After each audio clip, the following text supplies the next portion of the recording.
The nanny agency gave Violet Lawson exactly 3 minutes to decide whether she'd accept the strangest job offer of her life, caring for a child who hadn't spoken in 2 years in a mansion owned by a man nobody in town would name directly. She said yes before the second minute ended, because her landlord had stopped accepting promises instead of rent, and because something in the agent's carefully neutral voice suggested this might be the kind of opportunity that changed everything. The pay was astronomical. The live-in arrangement solved her housing crisis, and the background check had already cleared before she'd even arrived for the interview. Someone wanted her specifically, though she couldn't imagine why. She'd only graduated with her early childhood education degree 8 months ago, and her resume was embarrassingly sparse. The mansion sat on the outskirts of the city, where old money had built estates generations ago and modern development hadn't dared to encroach. Violet's rideshare driver refused to turn down the actual driveway, muttering something about privacy and trespassing laws that didn't quite ring true. She walked the last quarter mile, her single suitcase rolling unevenly over gravel, and tried not to let the Gothic enormity of the place intimidate her. It shouldn't have been possible for something so vast to hide this close to the city, but the forest around it was dense and deliberate, the gates wrought iron and decidedly unfriendly. Yet they stood open, as if expecting her. The front door opened before she could knock. The man standing there looked like something out of a painting from centuries past, the kind museums kept in climate-controlled rooms behind velvet ropes. His hair was pure white, not the white of age but of moonlight, falling past his shoulders in a sleek curtain that caught the last rays of evening sun slanting through the doorway. His skin was equally pale, almost luminous, and his features were sharp enough to cut glass. He wore modern clothing, a black shirt and tailored trousers, but somehow made them look like royal garments. His eyes were the color of old silver, and when they focused on Violet, she felt the weight of that attention like a physical touch. "Miss Lawson," his voice was deep, accented with something old and European that she couldn't quite place. "You are punctual. I appreciate this quality." She found her voice somewhere beneath her surprise. "Mr. Draven?" "Casimir Draven, yes." He stepped aside, gesturing her inward with a grace that seemed choreographed. "Please, enter. My home is now yours as well, for the duration of your employment." The interior matched the exterior, all dark wood and soaring ceilings, chandeliers that looked like they'd once held candles before electricity had been reluctantly accommodated, and artwork that even Violet's untrained eye recognized as genuinely old. Everything was immaculate, beautifully maintained, and somehow still felt empty, like a museum after hours or a theater before the performance. "I should explain the situation with my son before you meet him," Casimir said, leading her through corridors that seemed to multiply as they walked. "Lucien is 7 years old. He's not spoken since his mother's death 2 years ago. Multiple specialists have examined him. There is no physical impediment to speech. It is, they tell me, psychological trauma." Violet's heart clenched. "I'm so sorry for your loss." Something flickered in those silver eyes, pain, old and deep. "As am I," continuously. He paused before a door, his hand resting on the ornate handle. "You come highly recommended, Miss Lawson. Your professors spoke of an unusual gift with troubled children, an intuitive understanding." She flushed. "I just try to meet them where they are, not where adults think they should be." "Precisely why you are here." He opened the door to reveal a library that stole her breath, 3 stories of books, with balconies and ladders and reading nooks positioned near windows that overlooked gardens slowly surrendering to twilight. And in one of those nooks, curled in a chair too large for him, was the smallest, saddest child Violet had ever seen. He had his father's coloring, that striking white hair, though his was softer, almost fluffy, and the same pale skin. But where Casimir radiated power and presence, Lucien seemed to be trying to disappear. He wore dark clothes that made him look even more waifish, and his eyes, when they briefly lifted to observe the newcomer, were a startling blue that must have come from his mother. He looked at Violet for exactly 2 seconds before returning his attention to the book in his lap, his expression carefully blank. "Lucien," Casimir said, his voice gentling in a way that transformed him entirely. "This is Miss Violet. She will be spending time with you if that is acceptable." The boy didn't respond, but his shoulders tensed slightly. Violet had learned in her training that sometimes the best thing you could offer was the absence of pressure. She smiled, even though Lucian wasn't looking at her, and said, "That's a good spot for reading. The light is perfect there this time of day." The tiniest flicker of attention quickly suppressed. "I'll let you finish your chapter," Violet continued, as if they were already friends with established routines. "I need to get settled anyway. Maybe later you could show me which books you think I'd like. I'm a terrible judge of my own taste." She didn't wait for a response she knew wouldn't come. Instead, she turned to Casimir, who was watching her with an expression she couldn't quite read, something between hope and the fear of hope. He led her to her quarters, a suite of rooms far more luxurious than anywhere she'd ever lived, and explained the household routine with meticulous care. Breakfast at 8, lunch at noon, dinner at 7. Lucian's formal lessons with his tutors occurred in the morning. Afternoons and evenings were hers to structure as she saw fit. She was to encourage socialization, emotional expression, and if possible, speech, though no pressure should be applied. "There is one more matter," Casimir said, pausing at her door. "You may notice that my household keeps unusual hours. I myself am primarily active during evenings and nights. This is due to a medical condition, extreme photosensitivity. Sunlight is dangerous for me." Violet nodded, filing this away. It explained the heavy curtains throughout the house, the way the windows were positioned to minimize direct light. "Lucian has inherited some of this sensitivity, though less severely," Casimir continued. "You will find we live somewhat nocturnally. I hope this is not too disruptive to your natural rhythms." "I'm adaptable," Violet assured him, and meant it. He studied her for a long moment, and she had the strangest sense of being evaluated on criteria she couldn't begin to guess.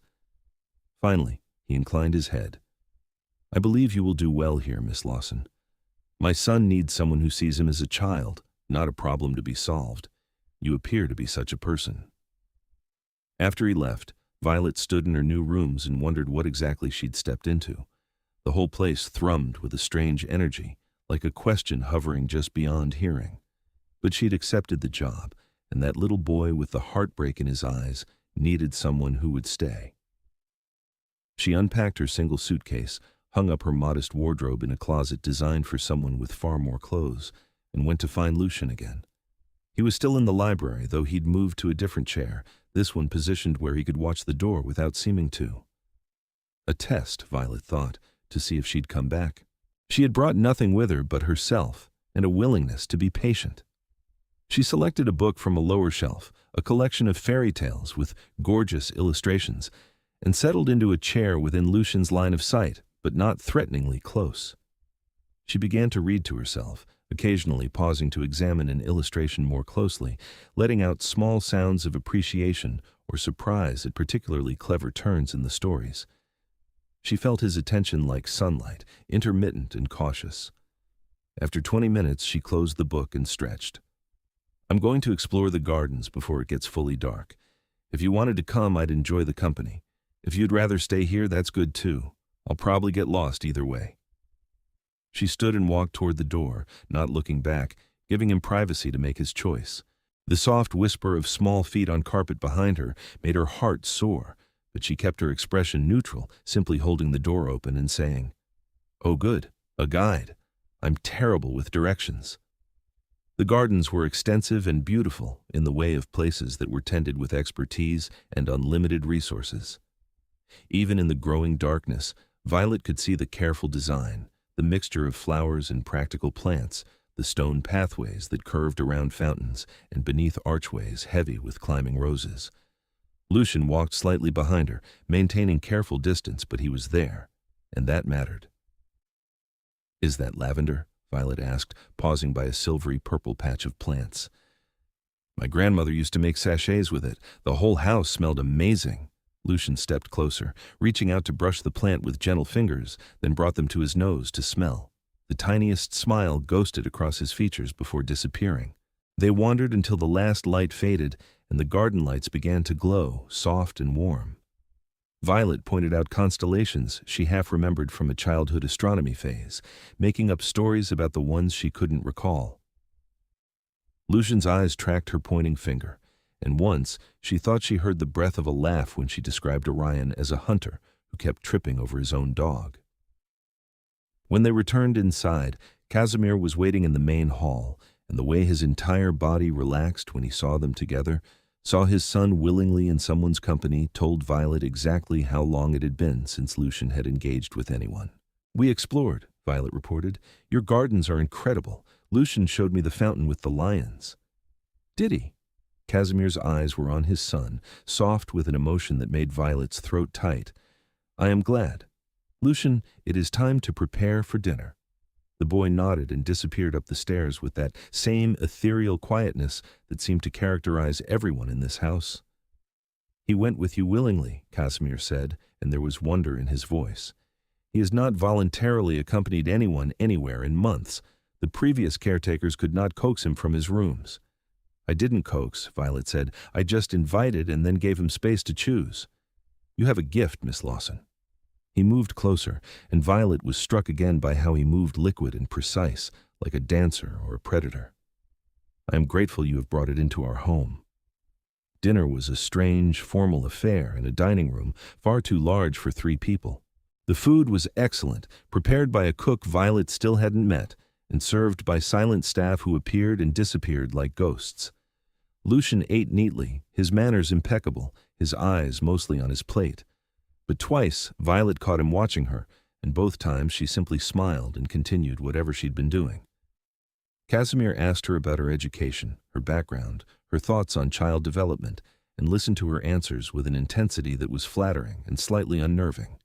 He was clearly brilliant, well-read, and possessed opinions on everything from pedagogy to philosophy. Talking with him was exhilarating, like verbal sparring with someone who actually challenged her thinking. But underneath the intellectual engagement, Violet kept noticing small, strange things. The way Casimir never ate much, mostly moving food around his plate, the way the staff never quite met his eyes, their deference edging into fear. The way the house itself seemed to hold its breath when he entered a room. After dinner, Lucian had an hour of free time before bed, and he spent it in the library again, this time with Violet reading aloud from the fairy tale collection. She did voices for the different characters, let the dramatic moments build with pauses, and made Lucian's lips twitch with her rendition of a particularly pompous king. When the hour ended, she walked him to his room, a space that was comfortable but impersonal, like a hotel suite, and said goodnight without forcing affection or demanding responses. "I'm really glad I'm here," she told him at his door. "I think we're going to be good friends, you and I." His blue eyes studied her seriously, searching for something. Then he nodded, just once, and slipped inside. Violet returned to her own rooms feeling like she'd run a marathon despite doing relatively little. The emotional weight of Lucian's silence, the pressure of Casimir's expectations, the strangeness of this entire household, it all settled on her shoulders as she prepared for bed. She was nearly asleep when she heard it, a sound so soft she almost missed it. Music, coming from somewhere in the house. Piano, played with the kind of skill that spoke of centuries of practice, though that thought was odd and she didn't know why it had occurred to her. The melody was heartbreaking, beautiful, and lonely, each note perfectly placed and utterly devastating. Violet rose, pulled on a robe, and followed the sound through darkened corridors until she found a music room she hadn't seen during her earlier tour. The door was ajar, and through it she could see Casimir at a grand piano, his white hair falling forward as he bent over the keys, his long fingers drawing impossible beauty from the instrument. He was playing like someone trying to externalize pain too great to contain. Violet didn't intrude, but she stood there in the doorway and listened until the piece ended in a cascade of minor chords that felt like tears. The silence after was heavy. "You may enter, Miss Lawson," Casimir said without turning. "I'm aware of your presence." She pushed the door open fully, stepping into the room. "I'm sorry. I heard the music and couldn't help following it. You're incredibly talented." Talent implies the possibility of lacking it. He turned to face her, and in the low light, his eyes almost seemed to glow. When one has enough time, skill becomes inevitable. "How long have you been playing?" "Longer than you might believe." He stood, moving away from the piano with that unnatural grace. "I hope I did not wake you." "No, I was just drifting off." Violet moved closer to the piano, running her hand over the polished wood. "What was that piece? I don't think I've heard it before." You have not. I composed it. A pause. For Lucian's mother. The weight of that settled between them. Violet looked up at him, at this strange, beautiful, clearly suffering man, and felt her heart crack a little. She must have been extraordinary to inspire something so lovely. She was human, Casimir said, and there was something in the way he said it, a weight on the word human, that made Violet's skin prickle. Warm and vibrant and alive in ways I had forgotten were possible. She made this house a home, made me remember joy, gave me Lucian. What happened to her? His expression shuddered. An accident, sudden and brutal and entirely my fault, though indirectly. He turned away. She loved gardens. She was in ours when... He stopped, his hands curling into fists. I could not save her. For all my power, all my resources, I could not prevent her death. Violet wanted to comfort him, but sensed that he would not accept it, not yet. Lucian must miss her terribly. He has not spoken since we lost her, has barely engaged with life at all. Casimir's voice was rough. He is fading, Miss Lawson, becoming a ghost in his own existence. I have tried everything: specialists, therapists, medications, alternative treatments. Nothing reaches him. And I, his breath shuddered, I'm too much a reminder of what we lost. He looks at me and sees his own grief reflected. Children are resilient, Violet said gently, and he came to the gardens with me tonight. That's a start. Casimir turned back to her, hope and skepticism warring in his expression. Do you truly believe you can help him? I believe I can be present with him while he heals himself, Violet said. That's all anyone can really do for another person: witness their pain and stay anyway. Something in Casimir's face softened, the harsh lines easing. You are wise beyond your years, Miss Lawson. Violet, please. Miss Lawson makes me feel like I should be teaching multiplication tables. The corner of his mouth lifted. Very well. Violet. The way he said her name was like a caress, his accent wrapping around the syllables. Then you must call me Casimir. Mr. Draven is far too formal for members of the same household. Casimir, she repeated, and liked the feel of it on her tongue. They stood there in the music room, something shifting in the air between them, a connection forming, fragile and new. Then Casimir stepped back, putting distance between them, and his expression became formal again. You should rest. Tomorrow will be demanding as you establish routines with Lucian. Violet recognized a dismissal when she heard one, but she didn't take offense. Good night, Casimir. Thank you for sharing your music. Good night, Violet. She felt his eyes on her all the way down the corridor, and when she finally reached her room and closed the door, her heart was beating far faster than the walk should have warranted. The next weeks fell into a pattern that was both strange and surprisingly comfortable. Violet's days, or rather her nights, since the household truly did operate on a nocturnal schedule, revolved around Lucian. She spent mornings sitting in on his lessons with tutors who came to the house, observing how he interacted with academic material versus people. She noted that he engaged readily with math and science, problems that had clear answers and required no emotional processing. Literature and history made him withdraw, especially any material dealing with family or loss. His afternoons were hers, and she filled them with gentle, pressure-free activities. They painted together in the art studio, and Violet watched Lucian's color choices shift from grays and blacks to occasional blues and greens. They cooked simple things in the massive kitchen, and Lucian proved to have a careful precision that made him excellent at measuring and mixing. They returned to the gardens often, and Violet began teaching him the names of plants, which he absorbed with quiet intensity. He never spoke, but he began to communicate in other ways. A shake or nod of his head, gestures toward things he wanted to show her, occasionally a tentative touch on her arm to get her attention. Small victories that Violet celebrated internally while maintaining her casual, accepting exterior. And every evening at dinner, she reported these tiny milestones to Casimir, who listened with an attention that made her hyper-aware of every word she chose. He asked insightful questions, clearly thought deeply about his son, and yet maintained a distance from the boy that seemed almost deliberate, like he was afraid of causing damage by getting too close. "Why don't you join us sometimes?" Violet asked one night after Lucian had gone to bed. She'd found Casimir in his study, a room lined with books that looked genuinely ancient, working through papers covered in multiple languages. "In the afternoons, I mean.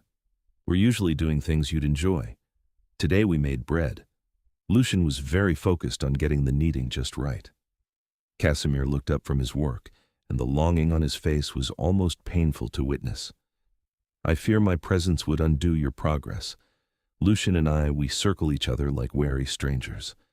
I do not know how to bridge that distance without causing him further pain." "Maybe that's the problem," Violet said gently. "You're treating him like he's fragile, like he might break." "He is fragile. He's already broken.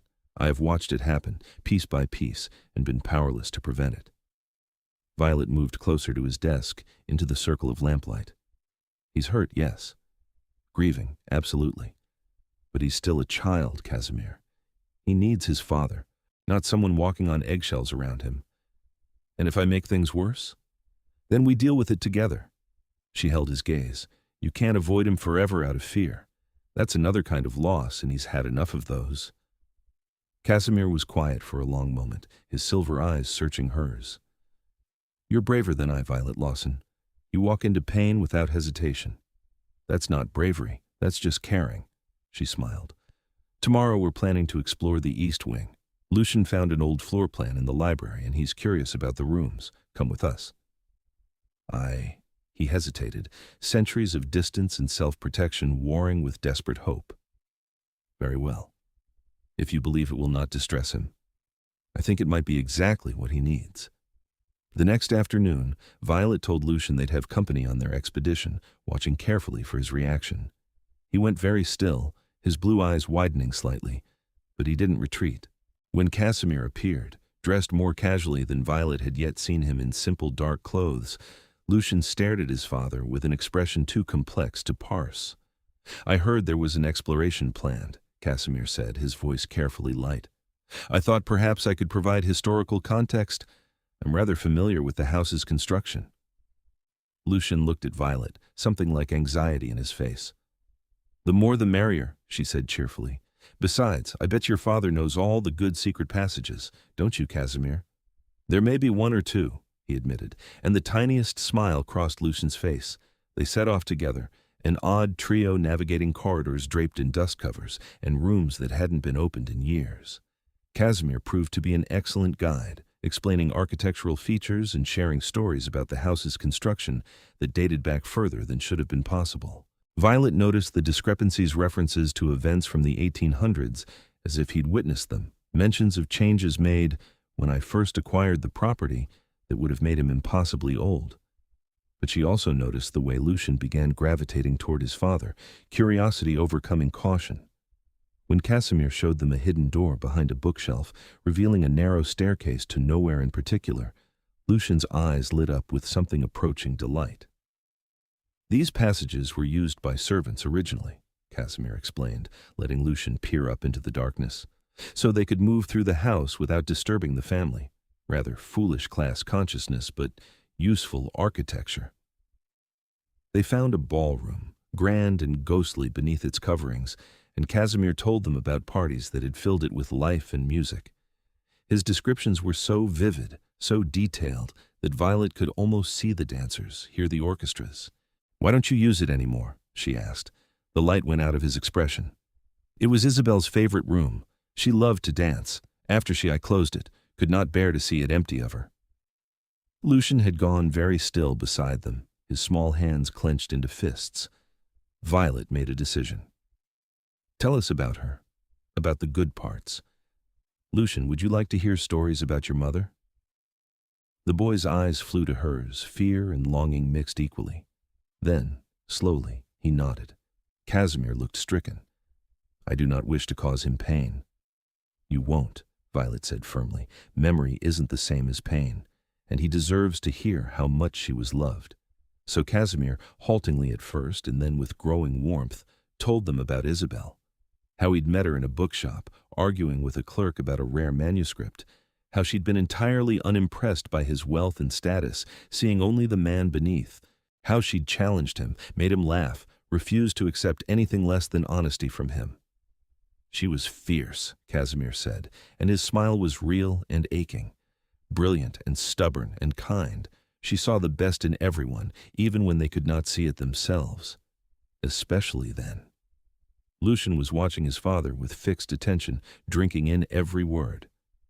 "She used to sing to you," Casimir told his son directly, "lullabies in the garden while the flowers grew. She said music and love made things bloom." His voice cracked. "She made everything bloom." Tears were sliding down Lucien's face, silent and steady, but he didn't look away. He stepped closer to Casimir, and then closer still, until he was standing directly in front of his father, looking up with those heartbreaking blue eyes. Casimir knelt, bringing himself to his son's level, and whispered, "I miss her too. Every moment of every day. I am sorry I could not save her. I am sorry I have been distant.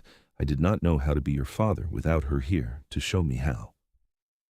Lucian threw himself into Casimir's arms, a small body colliding with unexpected force, and wrapped his arms around his father's neck.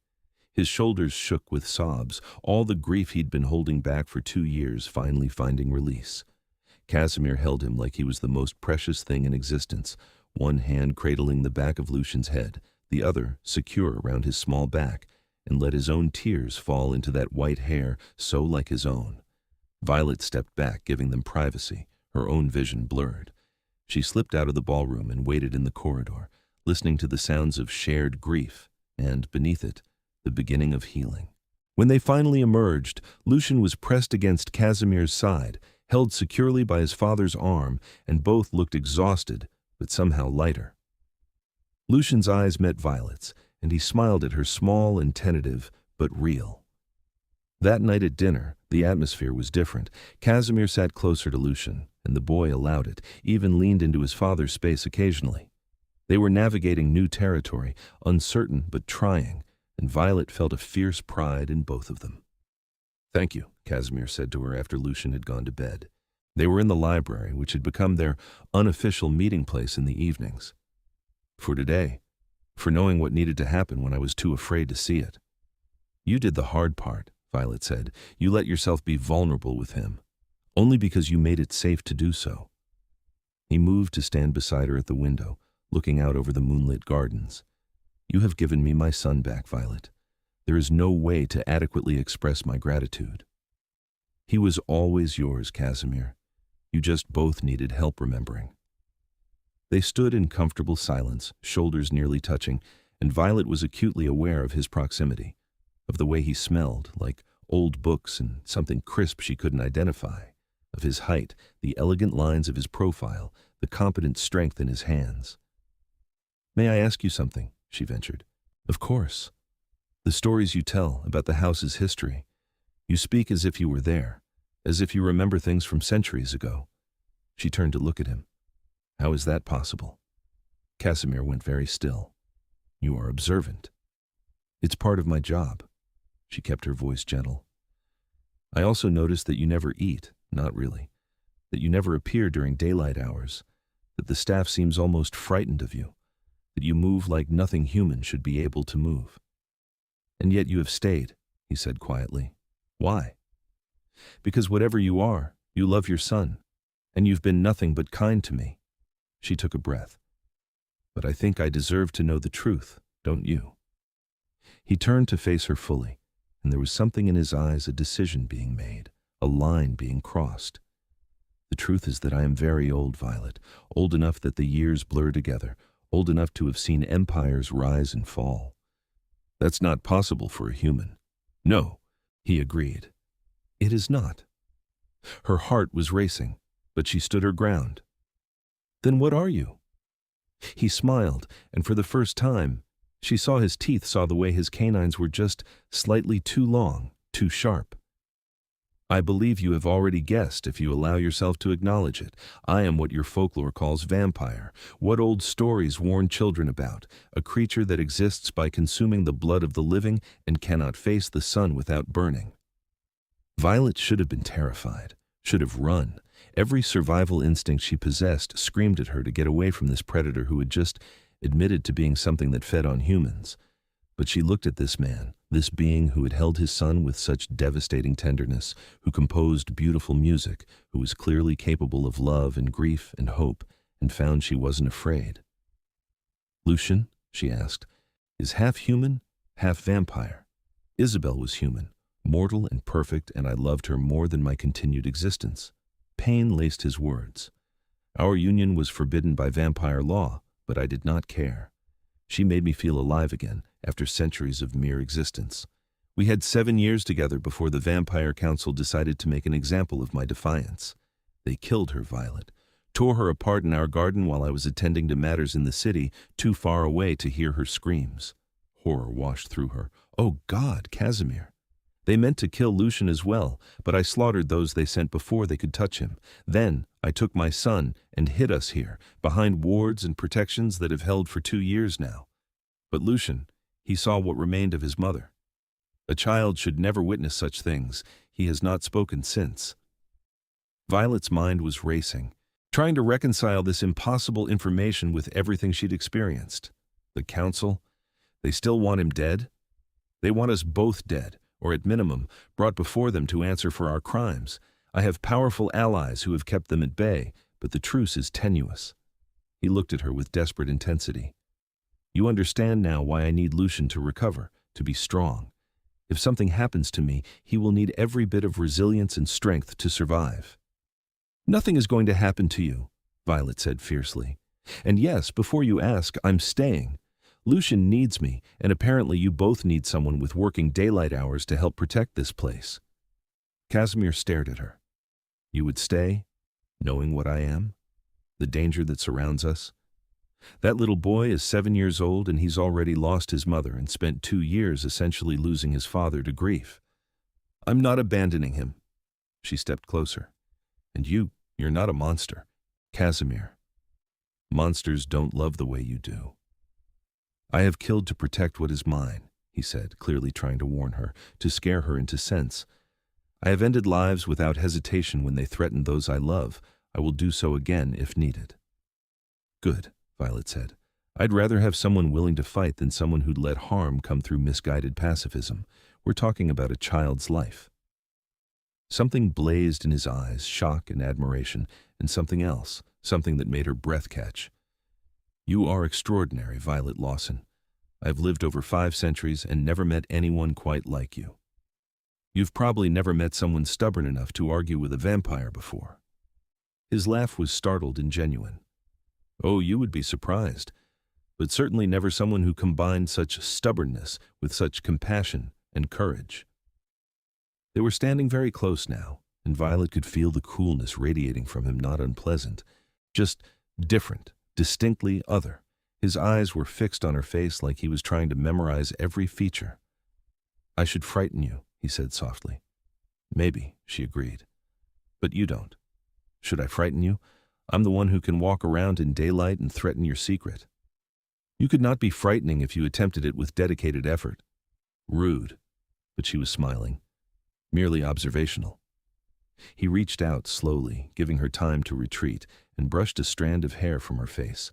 His fingers were cool against her skin, and the touch sent electricity down her spine. I am grateful you are here, Violet, more than I can adequately express. Then don't express it. Just keep being honest with me and keep trying with Lucian. That's all I need. He nodded, his hand dropping away, though she could still feel the ghost of his touch. There is more you should know. About vampire society, about the threats we face, but perhaps not all in one night. I have already burdened you with enough impossible information. I can handle it, Violet assured him, but you're right that it's late, and tomorrow Lucian and I are planning to start a garden of our own, a memorial for Isabel, if that's acceptable to you. Casimir's eyes went bright with emotion.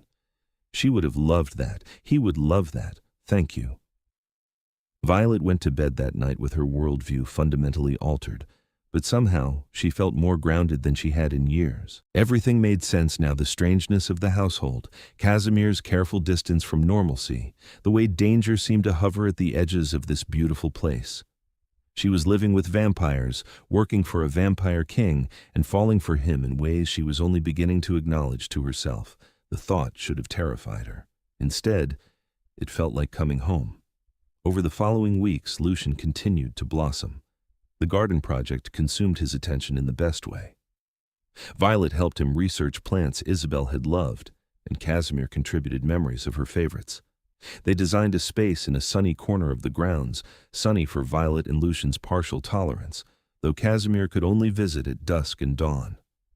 Lucian still didn't speak, but his silence had become less like a wall and more like a choice he wasn't quite ready to abandon. He hummed sometimes while working in the dirt, tuneless but present. He laughed silently at Violet's jokes, his small body shaking with mirth, and he sought out Casimir more and more, sitting with his father in the evenings, learning chess and card games and accepting patient help with homework. Violet watched father and son rebuild their relationship and felt her heart grow dangerously attached to both of them. Casimir, for his part, seemed determined to ensure she understood the full scope of what she'd agreed to remain part of. He explained vampire politics, the ancient families, the councils that governed their kind, the strict laws about interactions with humans. He told her about his own position as a vampire lord, one of the old ones whose power and age commanded respect and fear. "The council fears me because I am strong enough to oppose them if I choose," he explained one evening. They'd fallen into a pattern of late-night conversations, just the two of them, talking about everything from vampire history to Violet's childhood to philosophy and art. But they also know that open conflict would be devastating for all involved, so we maintain a careful balance. And Isabel disrupted that balance, spectacularly. His smile was fond. She did not care about vampire politics or ancient laws. She loved me, and I loved her, and she believed that should be sufficient. I spent centuries following rules I half believed in, and she made me question all of it. "Do you regret it?" Violet asked, loving her, even knowing how it ended. "Never." The word was fierce. "She gave me Lucian. She gave me years of joy I had forgotten were possible. She made me feel human again, in all the ways that matter. I would endure 1,000 times the pain to have had that time with her." Violet understood, in that moment, that she was already too far gone. She'd fallen completely in love with this impossible being, this vampire king who loved so deeply it had reshaped his existence. "Tell me about vampire abilities," she said, steering to safer ground. "What can you actually do?" He seemed amused by the redirect, but allowed it. "Strength, speed, enhanced senses. The older we are, the more pronounced these become. I can move faster than human eyes can track, lift weights that would crush a mortal, hear a heartbeat from across this estate. Can you hear mine right now?" "Yes." His eyes held hers. "It is racing, and has been since you steered our conversation away from emotional territory. You do that when you feel vulnerable." She flushed. Observational skills go both ways, apparently. "I have had considerable time to study you, Violet. The way you deflect with humor when something touches too close to your heart. The way you bite your lower lip when thinking deeply. The way you unconsciously lean toward those you care for, as if drawn by invisible strings. That's," she paused, "extremely detailed attention. You are worth detailed attention." He moved closer, that preternatural grace, making the action seem like a dance step. "You have become important to me, Violet, to both Lucian and myself. I find I think of you far more often than is probably appropriate for an employer to think of his employee." Her breath caught. "Casimir." "I am aware this is complicated," he continued. "I am vampire, ancient and dangerous. You are human, young and vital and filled with all the life I no longer possess. I have no right to feel what I feel for you, but I find myself unable to maintain proper distance when you look at me as you are looking at me now." "How am I looking at you?" "Like you might feel as I do. Like perhaps the impossible nature of this situation does not matter as much as the connection between us." Violet could have denied it. Should have, probably, for both their sakes. But she'd never been good at lying, especially to herself. "I do. Feel as you do. And yes, it's complicated and probably inadvisable, but I can't seem to care about that as much as I should." The hope that flooded his expression was beautiful and heartbreaking. "You understand what you would be accepting.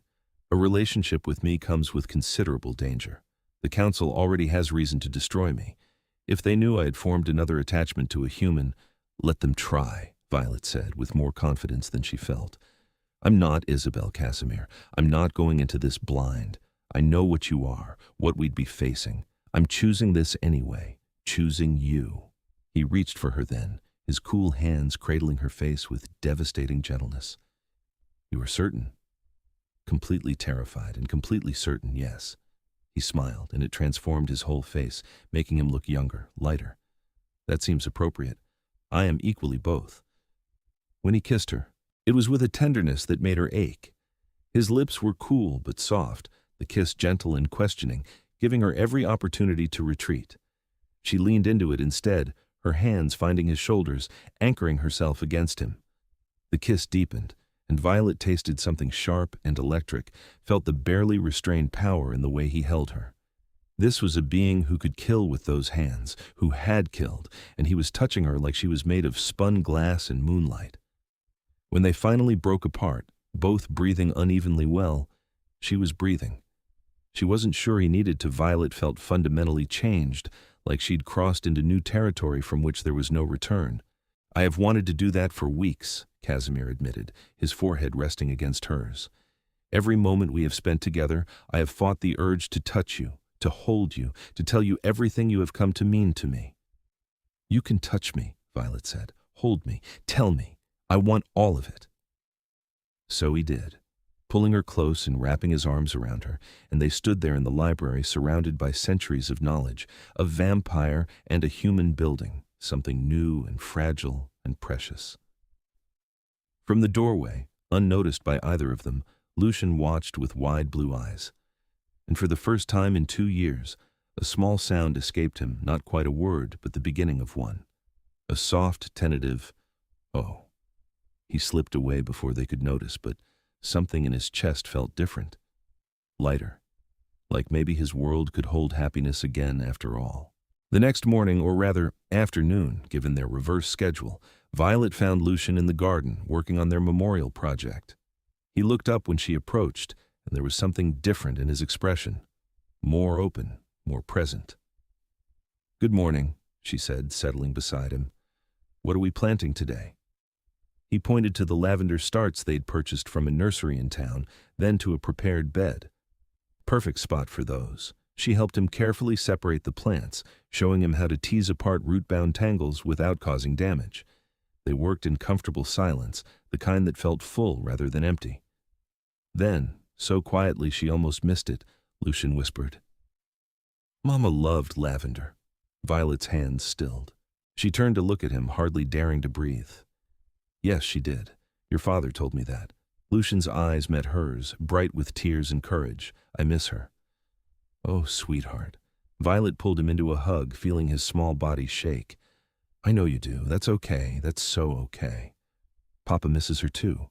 His voice was rough from disuse, each word clearly effortful. "But he has you now.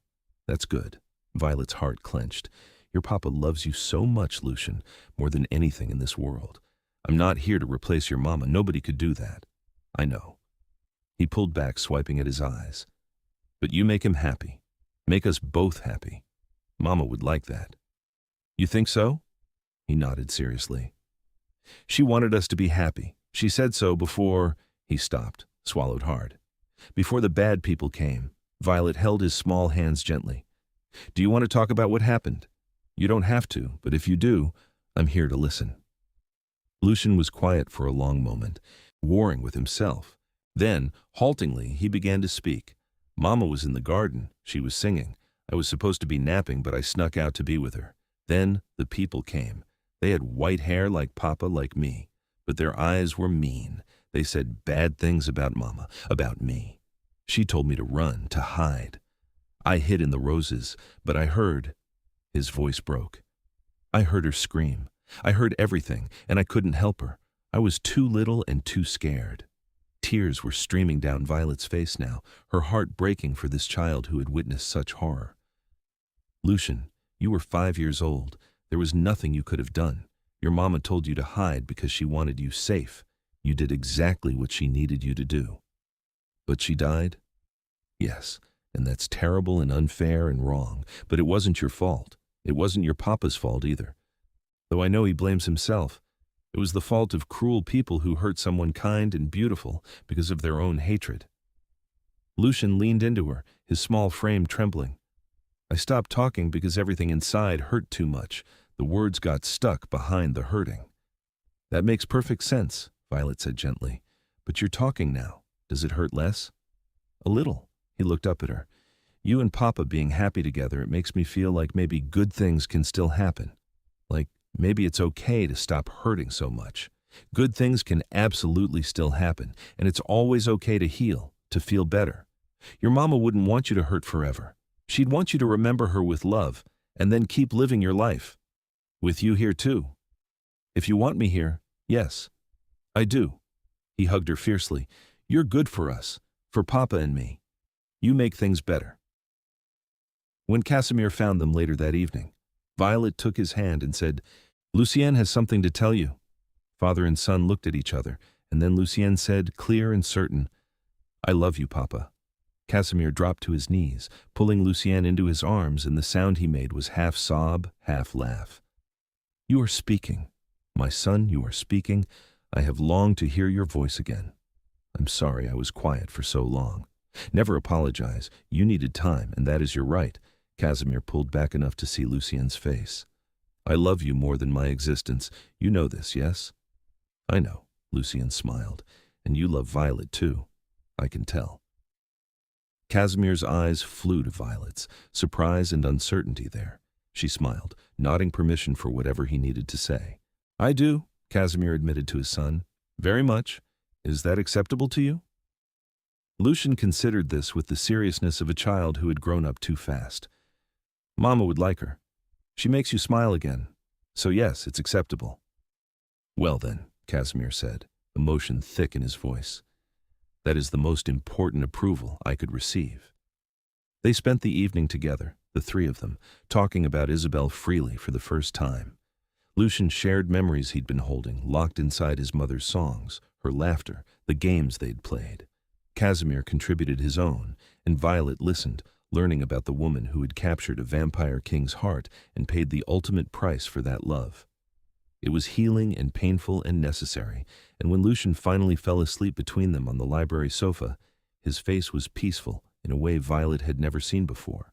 You have given me a miracle, Casimir whispered, looking down at his son. 2 years of silence broken. I did not believe it was possible. He was ready, Violet said. He just needed to feel safe enough, loved enough. Because of you. Casimir's hand found hers, their fingers intertwining.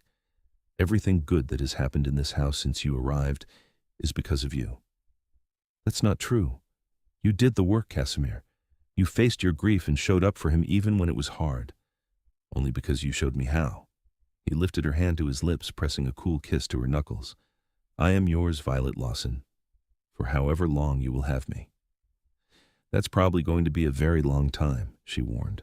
I'm stubborn about the things I love. His smile was radiant. Good.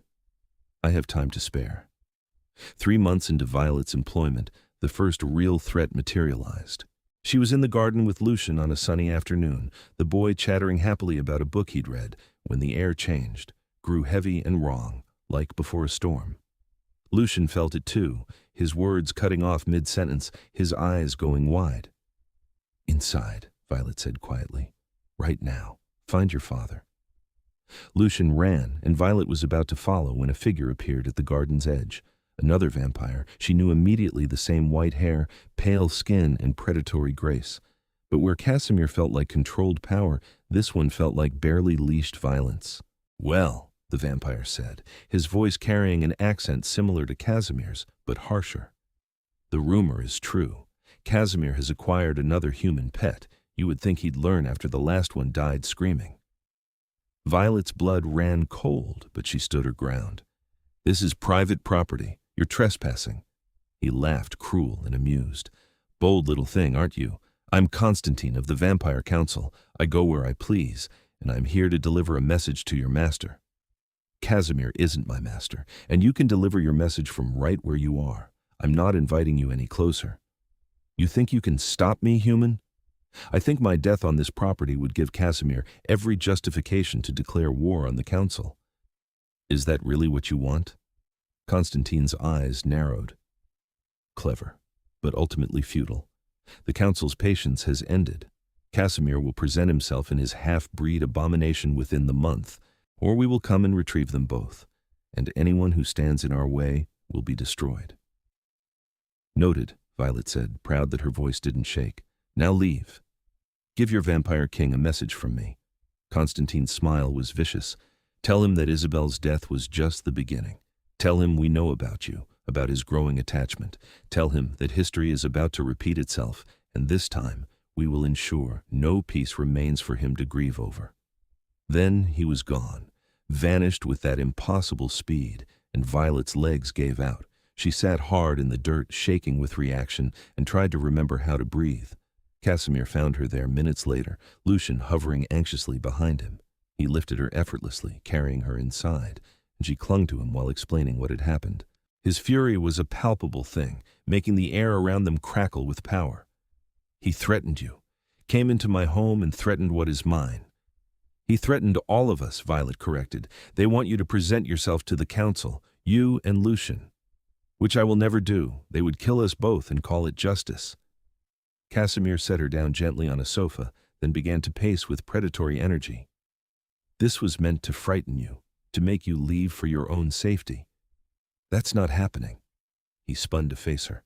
Violet, you must understand what you are facing. These are ancient, powerful beings who view human life as meaningless. Constantine is one of the cruelest among them. If they decide to move against us, then we fight, Violet interrupted, all of us together. I cannot ask you to risk yourself this way. You're not asking, I'm choosing. She stood, crossing to him and taking his hands. They were trembling with suppressed rage. I love you, Casimir. I love Lucian. This is my family now, and I don't abandon family when things get dangerous. This isn't merely dangerous. It is potentially suicidal. Then we'd better start planning how to survive it. From across the room, Lucian spoke up. I can help. I'm not just a little kid, I'm half vampire. I'm stronger and faster than normal children. I can fight too. Absolutely not, Casimir and Violet said in unison. Lucian's expression turned stubborn. You can't protect me by pretending I'm helpless. The bad people already killed my mother. I won't let them kill my father or Violet. I won't. Casimir looked anguished. Lucian. Teach me, the boy insisted. Teach me to use what I am. Half vampire means half your strength, half your speed. That's more than nothing. Please, Papa, let me help protect our family. Casimir looked to Violet, clearly seeking guidance. She thought about it, about the way Lucian had already lost so much, about the importance of agency and not being helpless. He has a point, she said slowly. Not about fighting directly, he's still 7, but about knowing what he can do, how to defend himself if needed. That's not unreasonable. You are both going to give me a reason to understand human heart conditions, Casimir muttered, but there was resignation in his voice. Very well.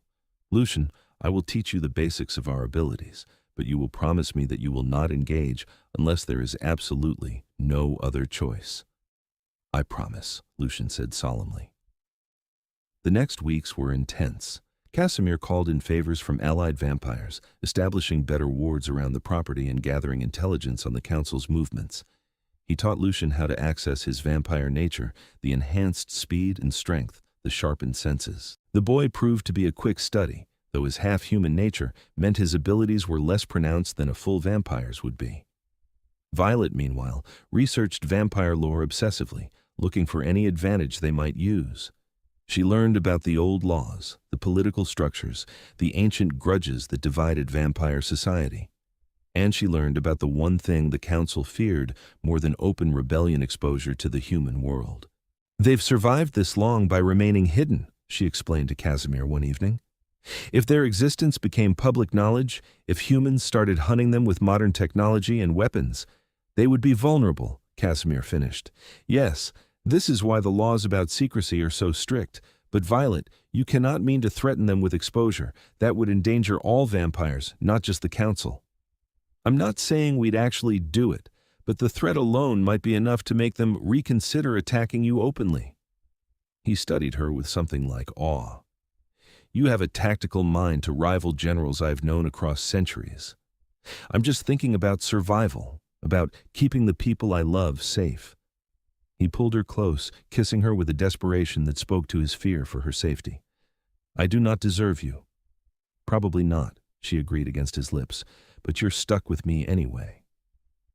The confrontation, when it came, was not what any of them expected. The council appeared not in violence, but in ceremony, a delegation of 5 ancient vampires arriving at the gates with formal notice. They requested an audience, not a battle, and cited old laws about the right to parley. Casimir met them in the ballroom, the one place large enough and formal enough for such a meeting. Violet insisted on being present despite his protests, and Lucian refused to be left out. They stood together, a united front, and faced the council. The lead vampire was a woman who looked no older than 30, but whose eyes held millennia. Her name was Seraphine, and she regarded them with cold assessment. "Casimir Draven," she said, her voice like frost. "You have been summoned multiple times and refused. You have broken our most sacred laws and shown no repentance. Give us one reason we should not execute you and your half-breed child where you stand." "Because I am not without power or allies," Casimir replied, his voice steady. "Because attacking me would cost you dearly. Because you cannot afford the exposure and conflict that would follow." Empty threats from a vampire blinded by human attachments. Seraphine's eyes cut to Violet. Another human pet.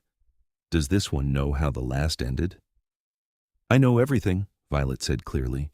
"I know you murdered an innocent woman to make a point.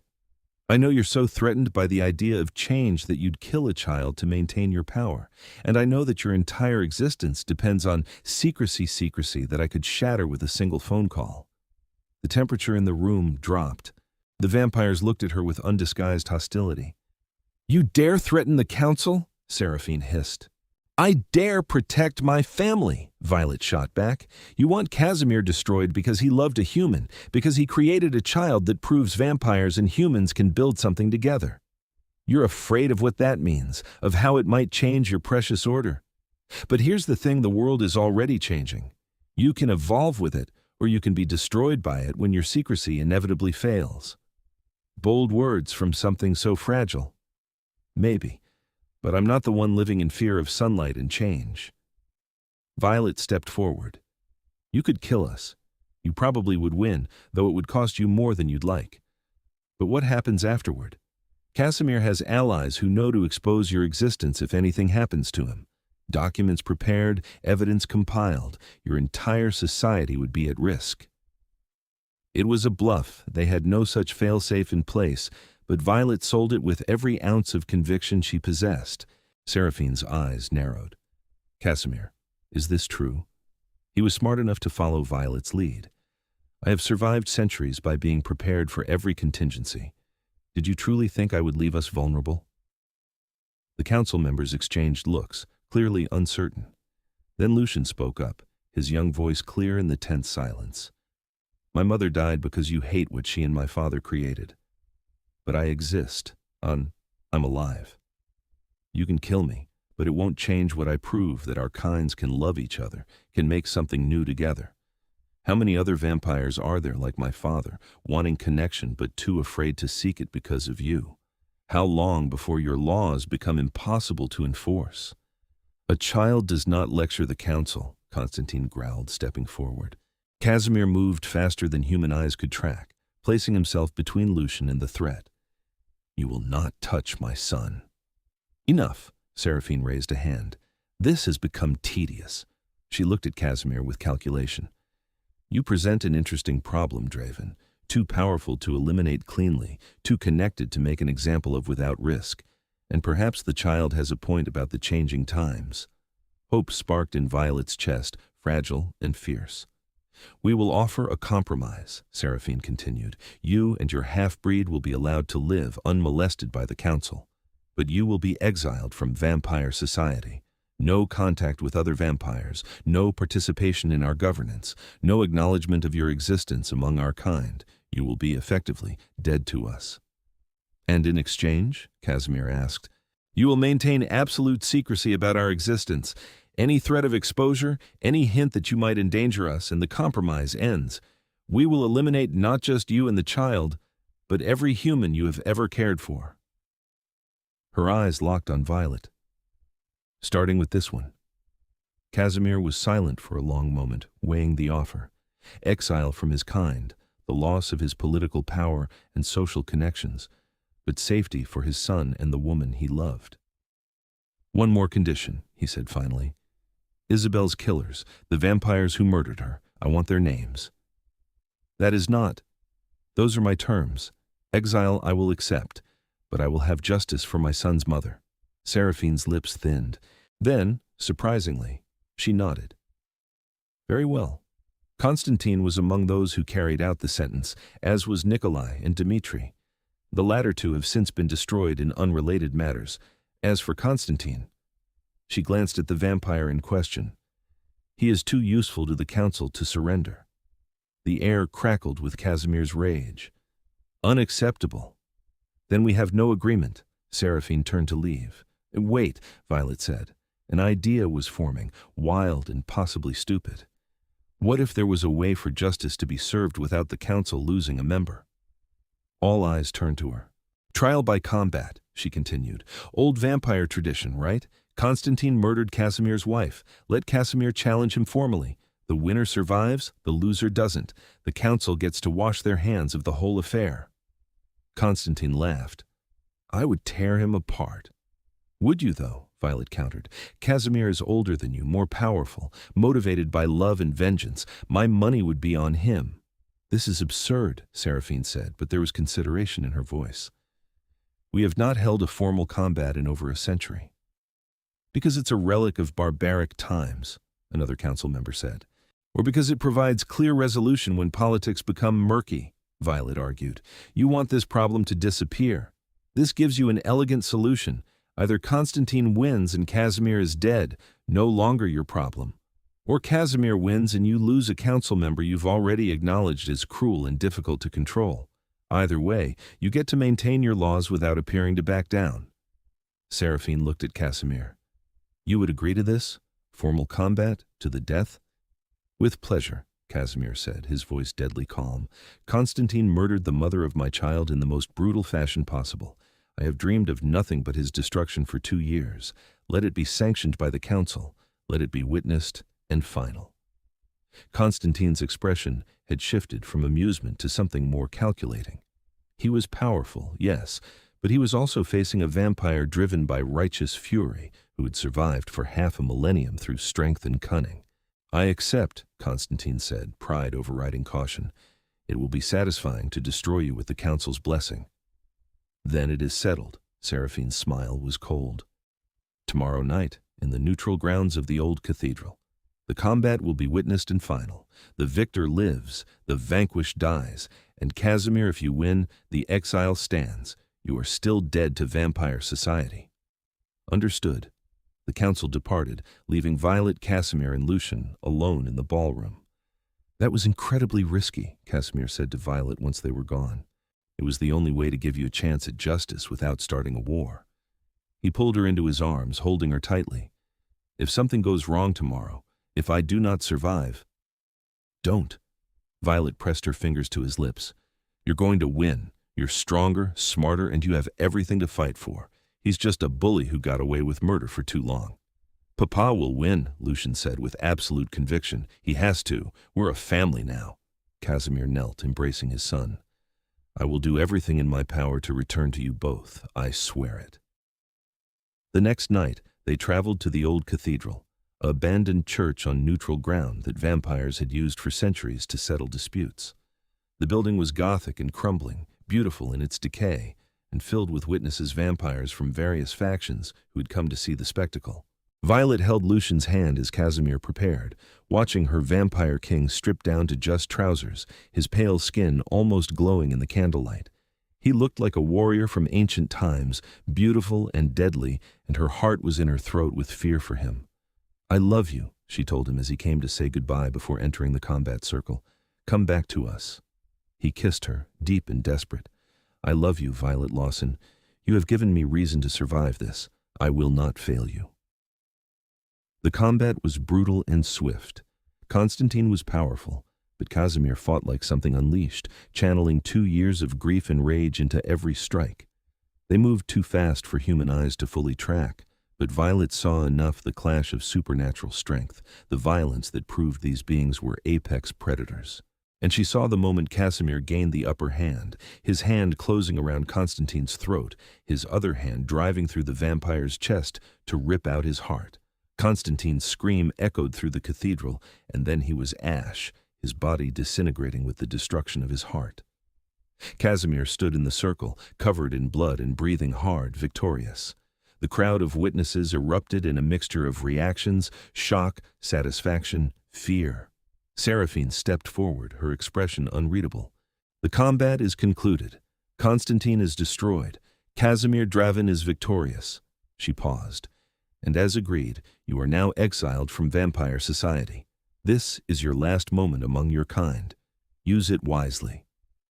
Casimir looked around at the assembled vampires, beings he'd known for centuries, and felt nothing but relief. I choose my family over all of this. I choose love over power, and I would make that choice 1,000 times over. Then he walked away from them, from centuries of tradition and society, and toward Violet and Lucian, who were waiting at the edge of the circle. "Let's go home," he said, taking their hands. They returned to the mansion as the first light of dawn threatened the horizon. Casimir would need to seek shelter soon, but first they sat together in the library, processing everything that had happened. "It's over," Lucian said, wonder in his voice. "The bad people can't hurt us anymore." "The council will leave us alone," Casimir confirmed. "We are safe, as long as we maintain our secrecy and live quietly." "I can do quiet," Violet said. "Quiet sounds perfect, actually." Casimir pulled them both close, his arms around his son and the woman he loved. "I have lost much over the centuries: position, power, connections to my kind. But I have gained infinitely more. I have you both. I have a family. I have love and hope and reasons to greet each night with joy rather than mere existence." "We're going to be happy," Violet said firmly. "All three of us. We're going to honor Isabel's memory by living fully and loving fiercely." That's what she would have wanted. "It is," Casimir agreed. "She always said that love was the only thing that truly mattered. I did not fully understand until I met you, Violet. Until I watched you bring my son back from grief and show me how to hope again." Lucian yawned, exhaustion finally catching up with him. Violet carried him to his room, tucking him in and kissing his forehead. "Good night, sweetheart. You were very brave tonight." "We all were," Lucian mumbled, already half asleep. "Love you, Violet." "Love you too." She found Casimir standing at the window in his room, watching the sunrise he could never safely see. She went to him, wrapping her arms around him from behind. "We did it," she said. "We survived. More than survived. We built something worth fighting for." He turned in her embrace, looking down at her with eyes that held centuries, but somehow also looked young with hope. "Marry me, Violet," she blinked, startled. "What?" "Marry me. Be my wife in the human sense, since I am exiled from vampire traditions. Let us make this family official and permanent. Unless," uncertainty crossed his features, "unless you do not wish to bind yourself to someone who cannot give you a normal life, who can never age alongside you, who comes with complications that—" She kissed him to stop the spiral of doubt. "Yes, obviously yes. I don't want normal Casimir. I want you. I want this life we're building. I want to be Lucian's mother and your wife, and part of this strange, wonderful family." His smile was radiant. "I have nothing to offer you but myself and an eternity of devotion." "That sounds perfect." They married quietly 3 months later, in the garden that Lucian had built as a memorial to his mother. It was a small ceremony with no guests beyond the three of them and the staff who had become like family. Violet wore a simple white dress and Casimir wore formal attire that made him look like a prince from a fairy tale. Lucian stood between them as they exchanged vows, holding the rings, his face shining with happiness. When they were pronounced married by a very confused officiant, who had been compelled to forget the strange circumstances afterward, Lucian cheered and threw the flower petals he'd been clutching with enthusiastic abandon. "We're a real family now," he declared. "Officially." "We were always a real family," Violet corrected, pulling him into a hug. "But yes, now it's official." They celebrated with cake and music, dancing in the garden as the stars came out. Casimir waltzed with Violet, moving with the grace of someone who had danced at royal courts, and then taught Lucien the steps, making the boy laugh as he tried to keep up. Later, after Lucien had been tucked into bed, Casimir and Violet stood in the memorial garden, surrounded by the flowers that reminded them of Isabel. "Do you think she would approve?" Casimir asked quietly. "Of us?" "I think she'd be happy that you're happy," Violet said, "that Lucien is healing and laughing again, that love has returned to this house. I will always love her. What we had was precious." "I know, and I'm not threatened by that. Love doesn't diminish with sharing, it expands. You can love her memory and love me in the present. There's room for all of it." He kissed her tenderly. "How did I find you? How did someone so wise and compassionate walk into my life exactly when I needed her most?" "A mysterious job offer and desperation," Violet reminded him with a laugh. "Very romantic origins." "Everything with you is romantic. You make my immortal existence feel new and full of possibility." They stayed in the garden until nearly dawn, talking and dreaming about their future, about the life they'd build together, the way they'd raise Lucien, the small joys they'd cultivate in the spaces between the supernatural complications. Years passed in their strange, wonderful household. Lucien grew from a traumatized 7-year-old into a confident teenager who balanced his dual nature with increasing skill. He was still quiet by nature, but it was a thoughtful quiet now, rather than a traumatized one. He excelled at his studies, showed talent for art like his mother and music like his father, and was fiercely protective of his family. Violet settled into her role as wife and mother, never regretting her choice to stay in this world of shadows and secrets. She learned more about vampire culture from Casimir, helped him maintain connections with the few vampires who ignored the exile to remain friendly, and created a warm, loving home in the midst of Gothic grandeur.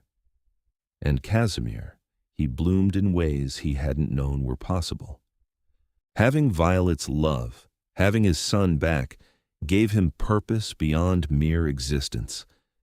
He taught at a local university in the evenings, sharing his centuries of knowledge with students who had no idea their professor was older than their country. He composed music and wrote books under pseudonyms, creating art that would outlive empires.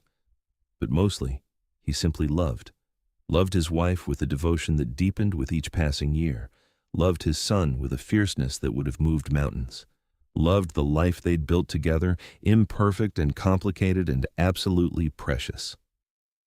On their 5th anniversary, Violet found him in the music room, composing again.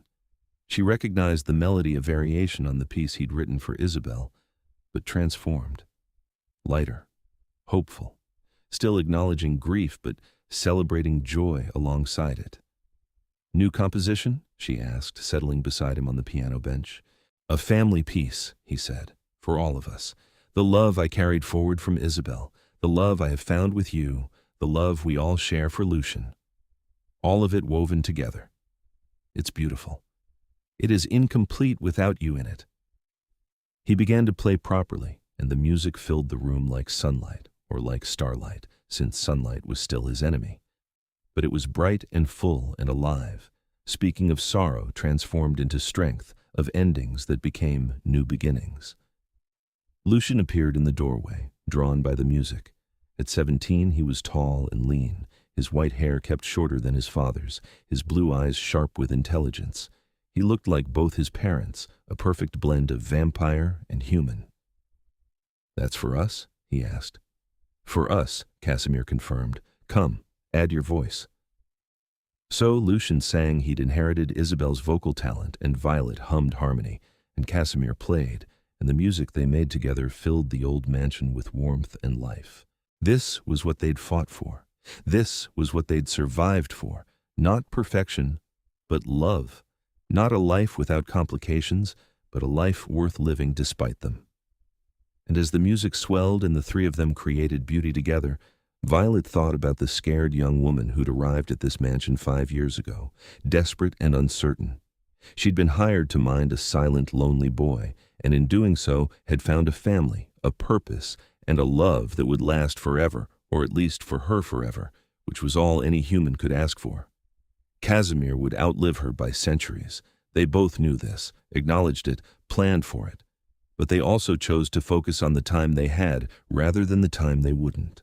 Every moment was precious because it was finite for Violet, and that finitude made it sacred.